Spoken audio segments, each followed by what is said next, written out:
Oi, gerai. Vakare varysim į teatrą su Ramutė, apsidžiaugs labai. Kovo 8 proga, žinai. Pažvengsim normaliai. Po to dar galvoju, varysim kokį prancūzišką restoranėlį, šampaniuko, austrių normaliai pavalgysim. Tai ką, tu šitos valgysi prancūziškus slimokus? Eik tu, aš tai geriau sugalvojau. Aš tai paimsiu saviškai pats šprotų, ant sumuštekų pritepsiu. Tada parsipučiau telenovelę ir mes kada žiūrim pirmą seriją, aš į hop, ištraukiu, piešinį parodau, pats nupešiu.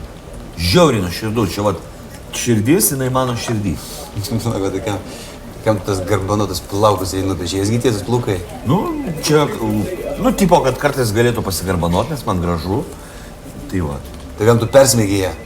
Tai čia nepersmėgiau čia persmėgta mano širdis, kad jinai prie manęs visam gyvenimui prismeigta ir aš dar įpakuosiu į celofaną ir bus visiškas ledas. Įlaminuosiu. Nu, tada bus ledas, aišku. Aldonas ir Dainius uždirba po 1000 eurų. Aldonas pasiskolinęs iš visur.